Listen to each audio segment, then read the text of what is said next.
Today we have a brand that is taking innovation up a notch.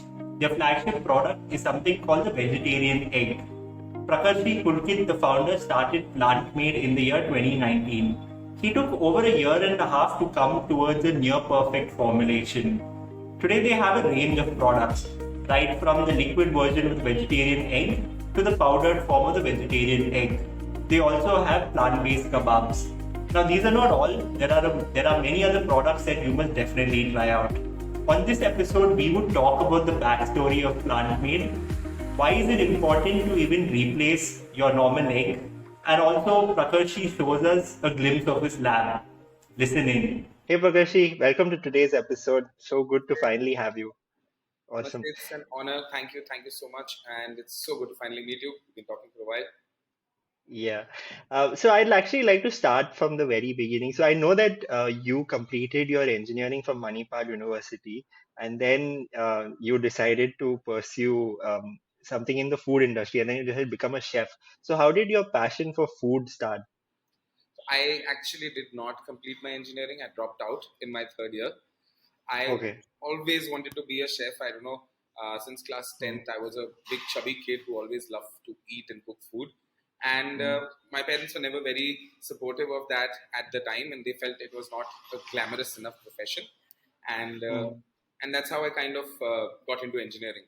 In my third year, I realized that I'm going to be a mediocre engineer at best, and hence I decided I'm going to take the leap and went and joined the culinary arts course. I didn't tell my parents, and for a okay. while they disowned me, but but it all became okay. So that's how it Mm, kind of started. I was even in my engineering days, I was the one who was always cooking, triple cooked chips with a bechamel sauce and a triple decker cake and doing some weird, crazy food stuff. So kind mm. of started from there. Okay. And then you joined ITC. You were working for about 7 odd years, right? And then what led you to actually start your own company with the focus of plant-based food? So actually, when we become chefs, and the more you learn, you start talking more and more about sustainable food, about farm to Yeah. fork, and about zero wastage and things like that. And especially at luxury hotels, etc., we tend to focus on these things a lot more. What I realized Mm, working in the industry and looking at everything in and around was that this is all talk, and we actually practice very little of this. I mean, ITC hotels, for one, actually does some bit of it. They do a lot of waste recycling and so on, water treatment, etc. But I still felt that it was that we were part of such a wasteful system. I'd been selling meat primarily in the 7 years that I was cooking, and I was running mm, a restaurant that did very very well, selling mostly meat. And the more I learned about the impact it had on our water bodies, on our earth systems, the more I realized, yeah, something is wrong. And uh, and mm, it kind of kept bothering me. And I always thought that I'll do something in terms of food sustainability and so on. And that kind of kept becoming a conflict with my everyday work. So I was just looking at other entrepreneurs, trying to understand what they had done, how they had started their ventures. I spoke to Mr. Sinha, I spoke to Abhay Rangan, I spoke to a lot of other people. Everyone was so supportive, and they just gave me their true insight on what led them to do this. And that's how I kind of came across my co-founder, and things just clicked, and it felt like the right time to take the leap. awesome. So I know that at one point you were actually actively considering between cell-based meat and plant-based meat, right? What walk me through what went behind your mind, and how did you choose between the two? I definitely felt that cell-based meat is the more easily acceptable option. I mean, just in terms of how it would look, taste, and function, and so on, it just made more sense. And I felt Mm, I'm still very interested in that. The more I read about it, the more I realized that it's a very very specific niche. My skill set per se for that sort of product was not right, and you would need. I also realized that in terms of technology, or in terms of making that product a real retail ready product, we're still maybe five mm, ten years out. Until it's a product that's available in every supermarket across the country. So mm, yeah, I mean there are no regulations in place and so on, and it felt like a very very long drawn project at this time. And I realized that if we were to leverage the existing technologies, we've got mock meats and the extruded meats and all of these for a while now. Yet in India at least we never really saw a boom of all of these. Ahimsa Foods has been around for 11 years. They never really scaled Yeah. it up. And, and at that time I felt it'll take for some time for everyone else to catch up, and I could maybe use some of my culinary expertise to take some of these old technologies and make them cool and delicious in the new way. Okay. And I'm sure since this is a relatively niche product, completely different from a plant-based meat, while developing this, the research phase should have taken you a lot of time, right? So how did that research phase go, and what was the duration like, and how did you finally realize that, okay, this is the formulation that is the ideal one? So we still don't know what is the ideal formulation, right? It's Mm, always like you come up with something that's what you think is the best of what you've done, and we take it to market, and then we learn from it, and we're constantly working on the back end to improve it, and then we relaunch it. That's what we've been doing. But I'll tell you, there were two parts of the main egg product that we had launched. The first one was a liquid version where the protein is extracted directly from the grains by soaking the grains, much more tedious process and much more scientific process. The process was inspired and sort of thought of at IIT Delhi. They took a fairly long time, okay. I believe 9 months, to come up and perfect that process on a lab scale. And when you take it from making Mm, 200 grams to making 200 kgs a day, the whole science and the whole dynamics changes. And it took us mm, about a good 3-4 months to kind of understand how do we make 10 kgs now, and how do we make 100 kgs mm, now. And when we actually went to launch the product, the lockdown came in, and then we actually ended up launching the product in September of 2020. And post mm, that, we felt, we made a perfect product, and we'll go to market, and everyone will buy it. And yes, it doesn't work like that. We had a low shelf life. mm, We had a lot of other problems that we understood only when we went to the industry, only when we had real customers tell us, hey, this is the problem.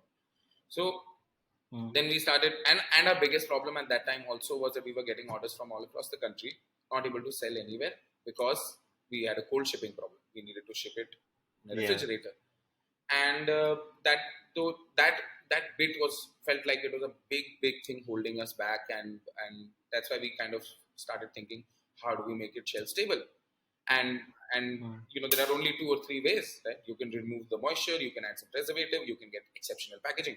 And considering everything, mm, we realized that making a powder version makes the most sense. Now at this time, most of the world is locked down. We are all at our houses. We're not even coming to office and so on. And I kind of had a lot of ingredients in my house, did a lot of mad scientist days, and we came up with something that really worked. And we said, okay, yeah. okay. And in terms of taste, is there any difference between the liquid and Huge. the dry powder Absolutely version? huge. So they're completely different techniques, completely different processes, completely different products, and taste very very different. So Okay. I mean, Mm, it depends on what you like. I would say if you are more of you're comfortable with a paneer. If you're comfortable with a nice paneer burji, or if you're comfortable with a little bit of besan ka taste, you go for the liquid one. It's very convenient because you just open and use, right? And if you want to do something like really egg-like, if you want to do a good like scrambled eggs, anda burji, or you want to do a nice French toast, and you want that egginess to just like come pop in your face, then you go for the powdered egg. Although I must say that we'd still say that we're not perfect. I'd still like to make it better. You will be able to tell a mm, difference. But what we wanted to do was make the product so desirable that even though it is different from an egg and it's not exactly an egg, but you think, oh yeah, but this is tasty, and I will eat it. I could eat it, and that's mm. where we are at right now. Got it. So if I were to make a normal egg, it would take me somewhere about 2 to 3 minutes at the max, right? So how long does this plant-based egg actually take The to cook? liquid one takes about 2 or 3 times more time than a conventional egg. The Okay. powder egg takes half the time, Mm, 90 seconds to cook maybe two and a half, okay. 3 eggs. Oh, awesome. Okay. Cool. So now I'd like to talk about eggs in general, right? So what was the problem that you saw with normal egg, and why did you think it was important to replace it with plant-based egg? Thank you. So eggs actually are a very, very important source of nutrition in the country. They're cheap, they're quick, they're very, Mm, very easily accessible, and hence they're consumed in very large mm, quantities, right? The taboo around eggs is much lower than meat, so even vegetarians are yeah. easily able to eat it, and so on. And that's why eggs are very, very widely loved. They're used in multiple applications. You can use them for bakery, for generally eating like this, for paratha, sandwich, in every cuisine. So it is like that sort of one size fits all, veg or non-veg. That's why we decided to target the egg first. The problem with it, the problem that we realized was, number one, a chicken which was designed by nature to give you one egg per 3 weeks is giving one egg per day. That's because they're being fed steroids and they're being fed hormone boosters that kind of allow them to do that. Now the residue of all of that comes inside your egg, and that comes inside you. That was problem number one. Number two, if you actually knew the amount of eggs that are wasted in the world and the amount of resources that went into creating or making those eggs, you would be baffled, because about 30% of all eggs that are grown are either thrown, damaged, destroyed, rotten, or any other kind of damage that cannot be used. And the third thing was, we felt that for a vegetarian who wanted to intake good quality protein, let's say I'm a gym going guy, I like to bulk my muscles up. What could I do if I don't want to eat rajma and chole all day? I'd have to probably go to a whey protein or a soy protein. There is no sort of functional way to incorporate a high protein, plant-based high protein thing into my diet, where I could make a dish out of it. I could, cook a big cake out of it. I could put it inside my beverage. So usually you'll have powder beverages. I mean, the powder that you can put inside your water or inside your milk and then drink. And that's the only way. So we wanted to bring another way to consume good quality protein, something that was more innovative. So. Yeah. So I actually know a lot of bodybuilders, they usually have about 2 to 3 eggs a day, or in fact, Yeah. even more, right? And it's a source of protein for them. And now, if I were to take a plant-based egg, can I use that as a substitute to the protein content of normal egg?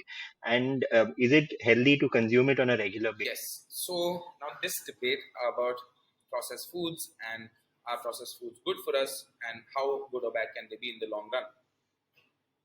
Processed foods, when we read a lot about processed foods being very bad or being very carcinogenic, you read all of these articles are surrounded around processed meat products, bacon, salami, sausages, and so on. It's not so much the other. Let's say if you were to dehydrate a tomato, that's a processed food. But if you eat dehydrated tomato for the rest of your life, it's not going to kill you, right? So that's also a way of processing. So I'm saying that there should be a good balance. You shouldn't be eating pills and powders for the rest of your life.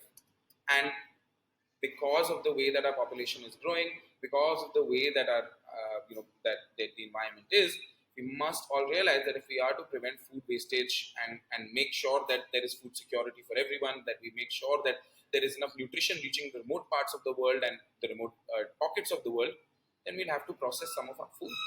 We do not have the resources for a fresh supply chain for 10 billion people. We have to make a good mix and match of processed foods that give you high nutrition, but they are not so, they are processed ethically, I must say, or morally, in a way where you know that your process is not detrimental to the nutrition, not detrimental to the person eating this, and you've done some sort of study ki acha ye khane se koi marega nahi. So a good mix of vegetable diet is what I would recommend to anyone. Right. And also another thing that you guys have done is you like I read in one of your interviews that you don't procure the isolates and combine it together to create a formulation, right? You in fact have your own manufacturing process to get the ingredients out, right? So that should reduce some of the processing. That is for the liquid egg. Unfortunately, the isolate itself is a very, very complex thing to extract. We have a partnership with another startup. I don't know if you know them. They're called Troyon. They're run by two of these very, very smart guys who worked about collectively more than 20 years in the extraction industry. In fact, recently they were recognized by the United Nations as one of the most innovative startups developing a sustainable sustainable product. And they basically make the isolate. They do 80 to 90% moon protein isolate, and that's what we use to make our powder product. The liquid one, we extract the protein ourselves. Of course, it's a fairly simple process. It's just the minor tweakings and the understanding of everything where it's very similar to tofu. It's like silken tofu, but there is no soy. It's made from moong and chana. Got it. So you're a chef yourself. I'm sure you've done a lot of experimentation in terms of how this dish can be used in different recipes, right? So what are some of your top recipes that you have liked over the years? So even with our liquid and with our powdered egg, we post a lot of our recipes on our Insta page, on our YouTube channel, and we'd like to show everyone that you can do so many things with this. So I'll just start from my favorite one is this recipe from the Ritz Carlton London. It's Hmm. the Queen's favorite brownie. So it Okay. used to be one of the richest brownie recipes that I'd ever learned, and it was my dream that I should be able to eat this brownie and not get fat.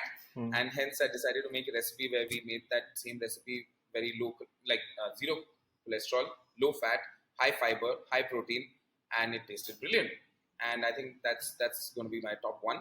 But Hmm. other than that, the egg really works well in places where you can supplement the egg, by other parts of the dish. For example, if you make it a scrambled egg and you put it inside a fried rice, Hmm. amazing. If you make that Okay. scrambled egg and put it inside a roll, it works great. If you were to just cook the egg and cook a regular egg and sit them just sitting eating one bite this, one bite that, and scrutinizing it, of course you'll find a difference, right? Hmm. But when you use it in a recipe, it just changes the game. Then it really makes it much better. Okay. So I think you're sitting at the place where you actually do all of this formulation and research and everything, right? And also cooking. Would you like to show a little bit about your unit? So yeah, this is our tiny product development lab. We've Yeah. got some of our basic equipments. We've got a dehydrator, fryer, mixer, ovens, and Hmm. then we've got all of our crazy ingredients right here. So, and we've got some chili sauce that we've made recently. Right. And yeah, so this is it. This is kind of our lab, and then we have a production unit here. Hmm. There's some work going on, so I'm not going to take you that side, but yeah. Yeah. Awesome. So I'm coming to the last part of this podcast. This is more of a rapid fire round where I'd be asking you quick questions. You just have to tell the first thing that comes to your mind. Okay. Okay. So the first one is, what is your favorite food brand? Uh, I'd say Mr. Veg. Okay. Exercise or healthy eating? Exercise. Okay. An alternate career option if it wasn't for you being a chef? Uh, Diamond merchant in South Africa. Wow. Okay. Amazing. It was great talking to you, Prakarshi. I'm glad to have had you on this episode. Pleasure's been Wish all you the mine. best for the rest of the products that you launch as well. Thank you so much. We have a lot of other cool stuff coming out. We're doing a cheese. We're doing a lot of other frozen products. So I hope we get to make you try some of them very soon, and we'll catch up very soon.